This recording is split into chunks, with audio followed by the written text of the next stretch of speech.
I'm in Sweater Town right now. I don't want it to end.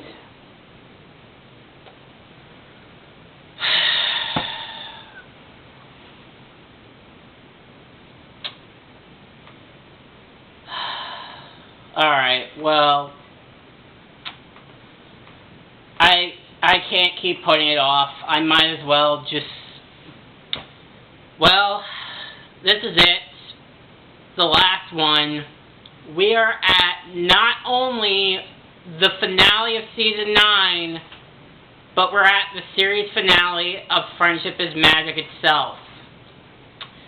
As I said in the last part, I know the show was basically off the air for 4 years, but I never finished the show, and now that I finished the show, through doing these reviews and catching up with everybody else, I've finally managed to watch the finale, and I'm just really just making up excuses to putting it off because I just don't want this show to end. But gotta do what we gotta do. So with all that, let's take a look at our series finale, The Last Problem. So this episode begins essentially many moons later, where basically it seems that most of Equestria's creatures have basically gone through peacefulness, as essentially we do see that a statue was enacted in the main six's honor, and we see that Spike is full grown up. As soon as I could, but Friendship Ambassador is a full-time job these days. Making peace between us Simians and the Diamond Dogs has not been easy. I think because it's been a long time since we've seen the Diamond Dogs. But yeah, seeing Spike's grown-up design is very natural, and it honestly seems he's a lot more fitting and controlled compared to what he looked like back in Secret of My Excess. And we've seen that Twilight has essentially become what Princess Celestia is like, as now she's essentially the ruler of Equestria. So, what's the emergency? Ever since I took over Celestia's school, my focus has been on teaching magic. But now it seems my tough student has missed the most important lesson of all. What do you mean?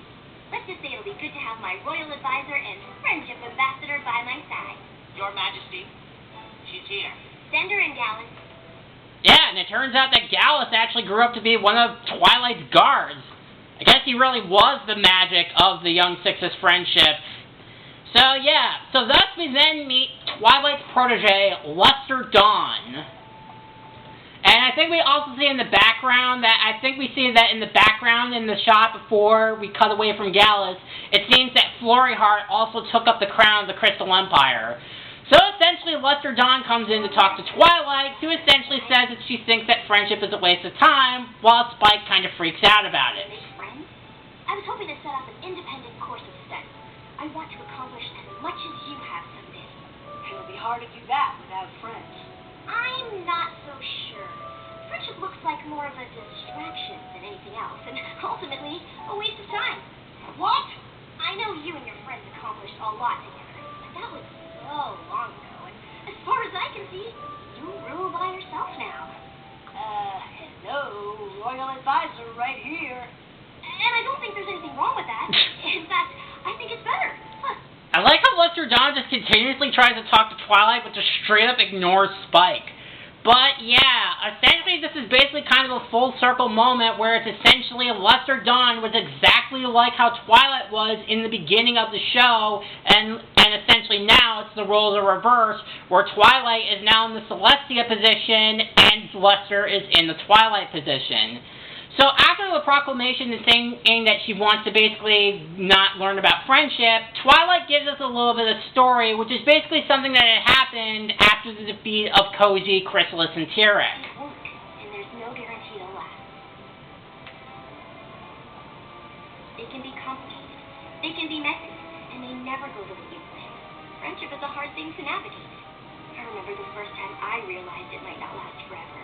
Yeah, so while the framing device itself is essentially Twilight now passing on her teachings to Luster Dawn, the main focus of the episode is, as I said, basically kind of what was kind of hinted at during the ending of the end, where essentially Twilight has to move away to Camelot to rule Equestria, and basically this is where the main story is, as she essentially freaks out about it. Triple check. Thanks, but I already read this one. I don't need to take it to Camelot. No. You love Power Ponies. We're taking it.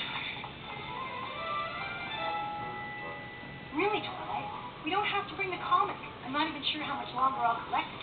A lot's changing, and I am getting older. Just because things change doesn't mean you leave everything you love behind. Oh. That's really me when I have to deal with change, and I don't like it a bit.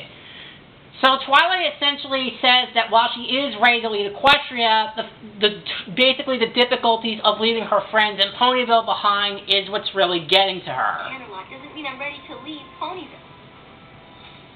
When we were all fighting to save Equestria from T-Rex, Chrysalis, and Cozy Glow, I was too busy to think about it.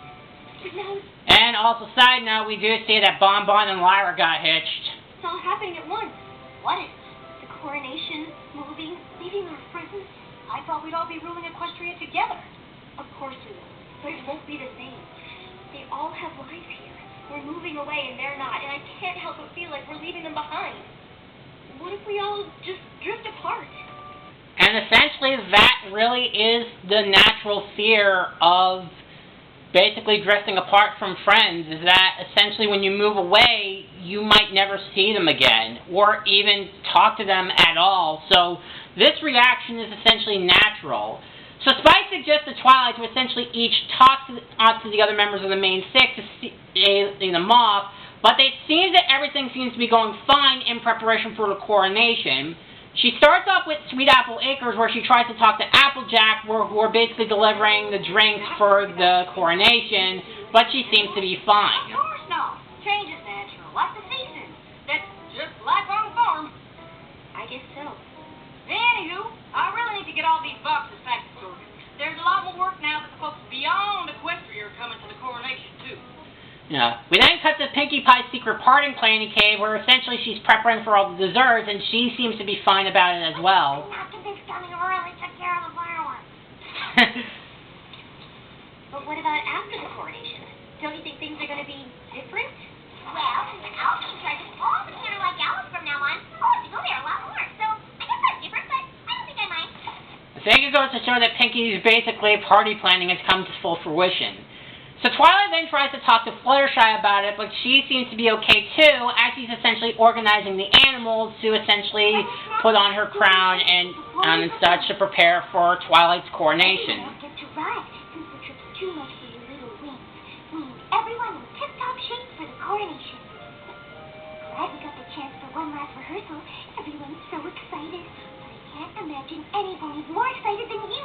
Moving to Canterlot, being crowned. I can't think of a single bad thing about any of it. Yeah, that's kind of cute to know, and we'll get more into that soon.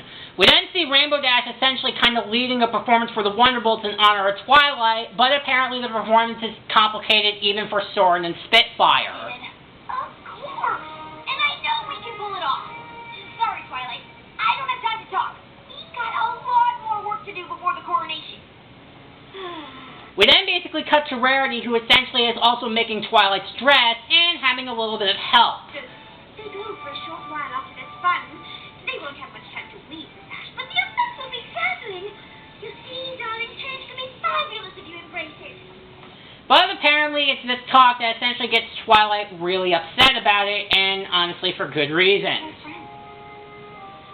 But then the rest of the main six basically come in to basically try to see off Twilight, but they have their own different set of reasons. Next, so we can go over our packing list, or we won't know who gets what delivery. And I'm going to meet the Wonderbolts so we can go over the routine one last time. I'm going with Dummy. He knows when the fireworks display should start. Does any pony really believe that? And I still need to pick up food for the swans and doves who flew ahead to Canterlot. If I don't get them fed, they'll be too pooped to perform. Well, I'll be living in Canterlot alone. Might as well take the train along, too. Bye, I guess. Oh, you won't be traveling alone, darling. I'll have just enough time on the train to weave the stuff by the sash for you now. But you should leave now. There's no time to dawdle unless you want the coronation to be perfect. That's the problem. You're also worried about making my coronation perfect, but I'm leaving Ponyville and none of you even care. It's like as the minutes go by, the more and more depressed I'm getting.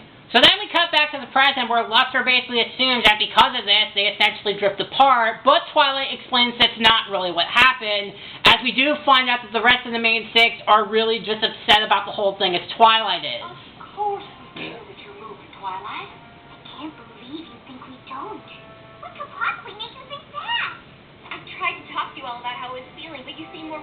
what you had to do for the coronation. It's true. I was there. I suppose it gave us something else to focus on. I knew you were worried about everything changing. I guess I thought if I made it seem like everything was okay, it would be. I was just trying to make you feel better. That way I wouldn't feel so terrible. And it's natural that all of us do this because normally whenever we're depressed about something, be it anything, we usually try to do something else to take our minds off of it. And that's why escapist fiction is a thing, because you want to get away from the cold, harsh reality of things. And naturally, everybody then starts to break down and cry over the whole situation, and you can't help but feel that you just want to be a part of that group hug. In the future, all I can think about is that we won't be together. I'm literally moving away from you, and it's terrifying. I'm scared, too. Me, too. Russell's to the core. Yep. I wouldn't say scared. Just because I won't see it doesn't mean I don't feel it. I'm gonna miss you so much. I just can't stop thinking about how much things are going to change. What if we don't see each other? What if we don't talk as much? What if we don't stay friends?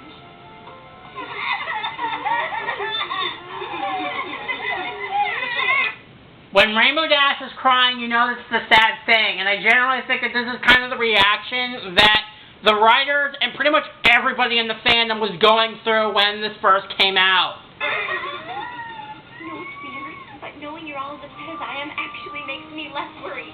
That's nice. But you should be more worried about missing the train to Canterlot.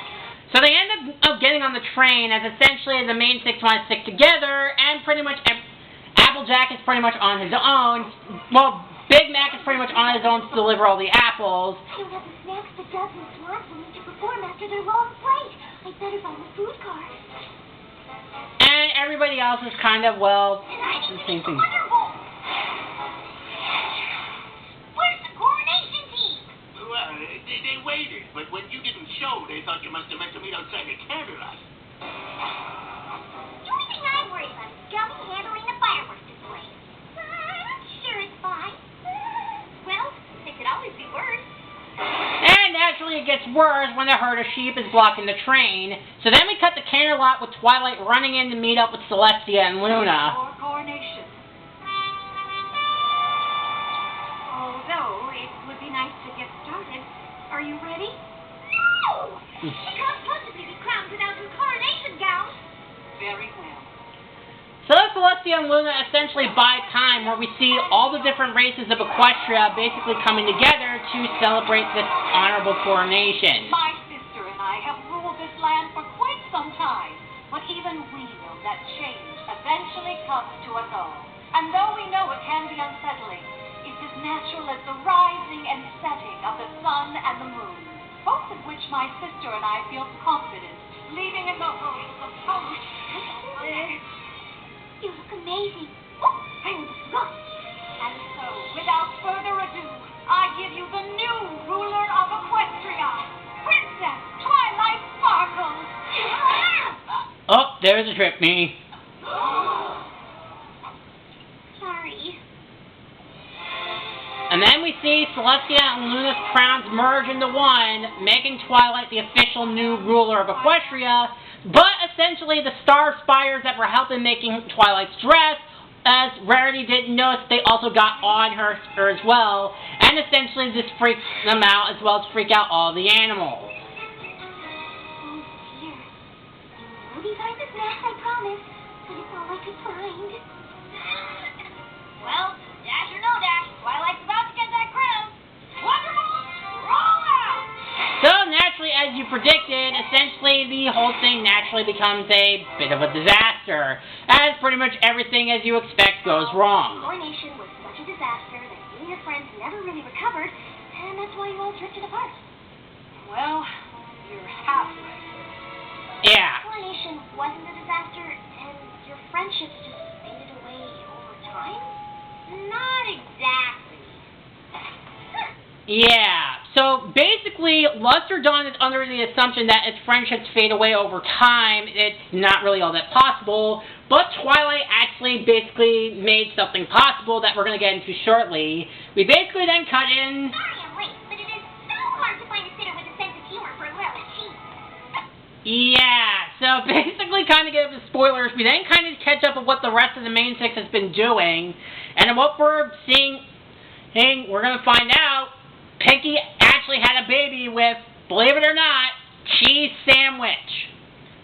So yes, Pinky basically got all bow chicka wow wow with Cheese Sandwich, and they had a kid together named Little Cheese. So I'm assuming that means that Pinky is essentially helping Cheese Sandwich in the factory. And I think basically now the Pinky and Cheese Sandwich shippers have now been confirmed. Honestly, I would have been here sooner, but you would not believe how busy Yak-Yakistan is these days. And so then we see that Rarity has actually been working in Yak-Yakistan, working on new clothes designs, and we actually see the gray hairs on her manes. And I think now it's getting more of a depressing thought to realize that since Celestia and Luna are 1,000 years old, and that Twilight is an alicorn, she is going to outlive her friends. Now I'm just depressing myself. Maybe we could get to places on time if you let me do some of the chores instead of always doing everything yourself. Maybe I would if you did them the right way. Yeah, so now we have to address one of the big elephants in the room, where it seems that we've seen that Applejack seems to have taken over Sweet Apple Acres, and now Rainbow Dash is essentially the new Spitfire, where she's now the new captain of the Wonderbolts. I have heard rumors that it's implied that Applejack and Rainbow Dash got together. I honestly don't really know, because it's never really outright stated whether they got together or not. And if this was the type of relationship they had, every past episode their relationship has been more of a competitive one. I mean, people would like to ship them together, but the show doesn't really outright state it. It's implied, but it's not really outright stated. Oh, sorry. We're not the last ones, are we? And apparently we also find out through hints that basically Fluttershy is also wearing like a bond brand with Discord, and that Discord essentially with Fluttershy, and basically long story short, that means what Angel said back in She Talks to Angels, and that essentially Fluttershy did want to marry Discord, and now they're essentially a thing. Discord's headed to an O&O convention where he'd be joining us. I just assumed that since you are together all the time now, that we aren't friends. That's not the point of my story. It's true my coronation was a disaster. Yeah, so the coronation part wasn't really a lie, but Twilight essentially gives an explanation of what exactly happened after the coronation, where we see that the main six, despite every single hiccup, they just laughed it off and basically showed that they accept change as they come. I was just about to say the same thing. There was also a scene earlier that I skipped where they basically, when they missed the train, they passed over Starlight. But essentially, Starlight wanted to give something, and Spike delivers it to Twilight. You're moving away. We thought if you missed any of us, or Ponyville, this might help.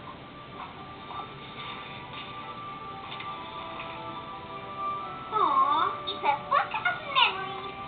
Yeah, so essentially what it is that what they're giving Twilight is a book of memories of their time in Ponyville.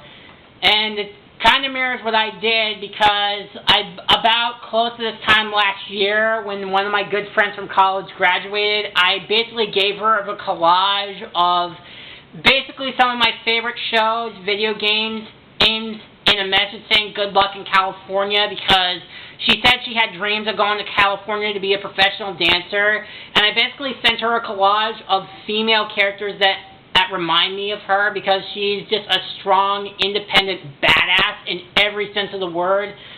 She's still teaching at the Mitchell College dance team, but I try to talk to her every week. And basically saying this now kind of reaffirms what I knew based off of this series finale, as we basically get, well, a really, really happy thought of what they decide to do. And we all chipped in some. No matter how much things change, you always have this to look back on. I love it. Thank you so much. But I don't want to only look back.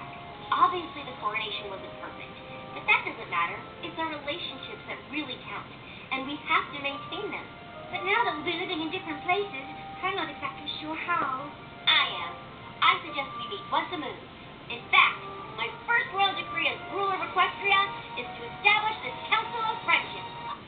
Yeah. Now, I know some people would say that at the ending of Twilight's Kingdom, when the castle was first formed, the way that the chairs were set up were kind of like the Council of Friendship, but it was never really outright stated. But here, basically, Twilight's now forming this Council of Friendship, so that way they could stay together. And I would assume that once a moon means, like, every month or so. And what a wonderful decree it is. We always knew that whatever adversity you faced, you and your friends would find your way through it together. You know, Equestria is in the perfect host with you and your friends looking out for it. And while we'll always be here if you need us, it's time for us to be on our way. You're leaving? We hope you'll come and visit us in Silver Shoals. But now it's time for you to rule on your own. You're all more than capable. Thank you for everything. It feels really depressing because this is how I kind of felt like at work, because a lot of the managers and people I worked with in literally the last few months, most of the people that I've worked with since last year ended up taking different job opportunities. God, it makes me feel so depressed. So then we basically cut back to the present, where essentially Luster now has a better understanding of what friendship is. So, even though everything changed, and you moved away from your friends, you didn't grow apart? And this is the Council of Friendship. That's what you're all doing here? Yeah, this time every move. What she means is, this is how we've been ruling together. And how we've continued to face every problem and threat to Equestria over the years. But look, it's how we keep in touch. No matter how different life gets. Sometimes friendships can be hard, and it takes work to maintain them. But without friends, things can be a lot harder. I never thought about friendship being something to work at, and I don't mind work. I guess if they don't have to fade away, maybe making friends isn't the waste of time I thought. But I've been so focused on my studies, I wouldn't know where to start. That's alright, because I know exactly where to start. Alright, so this is such a big regret for me to do, because screw you, copyright system, and fuck you, Hasbro, for making me do this. But essentially, the last few minutes of the episode lead into our final song of not only Season 9, but our final song of Friendship is Magic, which is basically called The Magic of Friendship Grows, where essentially, basically, Twilight sings to Luster how she reflects on her time in Ponyville, and that essentially she sends her off to Ponyville to learn friendship. And we pretty much get all kinds of Easter eggs in these last few minutes, where we see, as I said, Derpy is still the male pony, Lyra and Bonbon got together. As for the song itself, I really don't need to say anything, but this is without a doubt the best song in the entire show. Like, this is a song that gets me so emotional when hearing about it. And like I said, it makes me kind of wish that they just released the official versions on the iTunes. But as I said, because iTunes hasn't released the official versions of the remaining songs in Seasons 6 through 9, there's no way to listen to it. The closest that we can, with that being said, the closest version we can get to listening to The Magic of Friendship Grows is a cover that was released by Mathematics Pony in 2019. That's the closest that we're going to get to basically with this song being on iTunes. But essentially, all the lyrics sung by the main six show that no matter how different things are, there's always a way to start our friendship. We see that basically the kids ended up growing well, and as I said and as I stated earlier, Pinkie Pie and Cheese Sandwich basically got with it. Rainbow Dash essentially became captain of the Wonderbolts. Well, we see that Starlight and Sunburst has essentially accepted their role into the School of Friendship, with basically Silverstream also helping them out as well. Trixie actually being a great guidance counselor, and even the Cutie Mark Crusaders kind of helping him out. And now I also have to address yet another elephant in the room, because one thing I basically skipped over that I wanted to say for this part is that in the shots that we've seen of Applejack's older version, we see her wearing a scarf that was originally worn by Granny Smith. And the reason why I'm bringing this up, because in the shots that we see Apple Bloom as her and the Cutie Mark Crusaders, now officially grown up, basically now teaching classes at the School of Friendship, we see that Apple Bloom basically is wearing the old gallet that was worn by Golden Delicious. And I think you know where this leads, with them wearing basically Granny Smith and Golden Delicious's essentially garments. It basically heavily applies in this timeline that Granny Smith and Golden Delicious are dead. Dark. Yeah. So, I had to get that elephant out of the room, out of the way. As I said, this is still the best song in the movie, as we've seen all different kinds of races working together, and we see that essentially Silverstream and Smolder are really good friends. We also cut to Applejack when thinking about the grim thoughts that basically Sugar Belle and Big Mac still run Sweet Apple Acres, and they had a kid together. And we see that Rarity's still working at the textile shop, but is also working with both Yona and Sandbar, so I'm assuming Yona and Sandbar got together as well. And we see that Fluttershy is still in charge of the sanctuary and is still getting Discord's help. And it seems that Angel pretty much got a dozen of kids, implying that Angel was, well, not here anymore. And essentially, basically, we then get a final shot of each of the main six basically showing off basically all the characters that they basically impacted on their lives through a powerful rainbow in both family and friends, as well in the pillars. And I should also mention at this scene, when it gets to twilight, we see a sunset shimmer in the background, along with Tempest Shadow and Flash Sentry.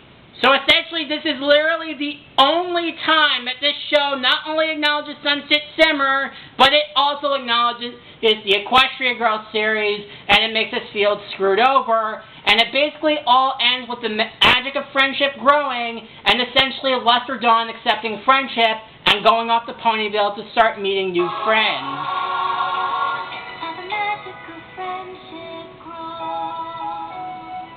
And it all ends with the My Little Pony theme, Lester Dawn meeting up with all kinds of friends, and it cuts back to our heroes basically watching over with the sun setting, and the book closing, enacting of what it was like in Season 1. So, that was the last problem. I'm not crying! Not! Yeah, this is a really good episode. This episode definitely feels like more of a bonus feature. Like, it really just basically kind of shows where are they now type of story. I really like the framing device of what they did, and essentially seeing Lester Dawn, it would be nice to see how she does, as it essentially mirrors what Twilight had went through since the beginning of the show. And just seeing the torch being passed on, as well as seeing how much Equestria has changed, really goes to show all the changes that went through since their victory. Honestly, there's not really much negative. And yeah, well, I'm not the type of person to get emotional about it. Obviously, as you saw, I didn't really fully cry. I'm not gonna lie, this episode did make me emotional, and it was hard for me not to feel for the characters and what they went through.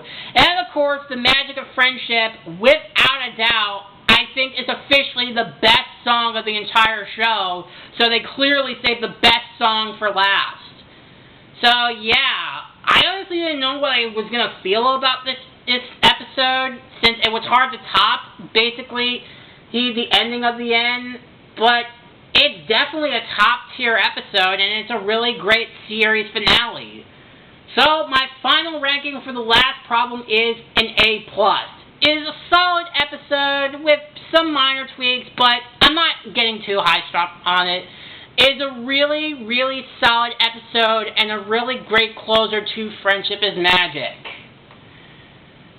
So yeah, final ranking for the last problem is an A+.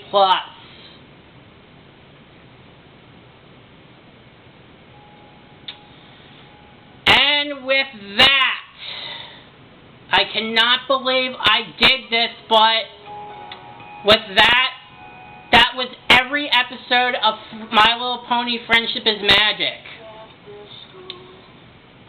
I'm trying not to get emotional in this talk over the theme of 16, because I don't want to get risked with copyright claim again, but I'm just going to say it anyways, because this show, oh god, I'm tearing up already. This show definitely helped me out a lot. I was at a low point transitioning to high school where I was not sure how I felt about the friendships that I was making, and it was hard for me to find a way to, like, accept myself in a way. So when I watched this show, there was a lot that I was going through when I was just a freshman in high school. And I wanted to expand my channel in a way of doing beyond of just Let's Plays of video games. Because when I got into the show, I basically, now that I'm older, I can be free to admit this, but I read a PAL Comics of Friendship is Magic of Ponies, you know, in and outing. Then I saw a music video of the show of Make a Man Out of You from Mulan. Then watching the Starscream vs. Rainbow Dash Death Battle. Then seeing the Fiery Joker's reviews of Friendship is Magic. And when I just felt like I wasn't fitting in on my homecoming of freshman year, I finally sit down and decide to watch it. I essentially kept the show a secret because I was embarrassed, because the show spoke to me in a way that I didn't think that I actually knew would help me out in a way. And since basically showing that I care about the show, this has made a great impact on my life, where it shows that I'm not afraid to still enjoy cartoons and not afraid to be proud of a show that wasn't intended for me, but it just spoke to me. And God. So, even though it has been 4 years, I am just so grateful that I have watched the show so much, and it just means a lot to me, and it just breaks my heart that I've now seen the end of it. This is just a sign of an end of an era, and so I know that not a lot of people watch my reviews, but to the creators, to the voice actresses, to Lauren Faust, to everyone involved in Friendship is Magic, thank you for creating a show that has helped change my life for the better, and I owe that to you. The actual episode itself didn't get me to cry, but I think this did. I think just the realization of the show coming to an end, I think it's finally hit me that I've now officially seen the end, and now I just don't know what to do with myself. Except for maybe one thing. The episodes of Friendship is Magic may have ended, but I want to give my overall final thoughts on the entirety of what I said.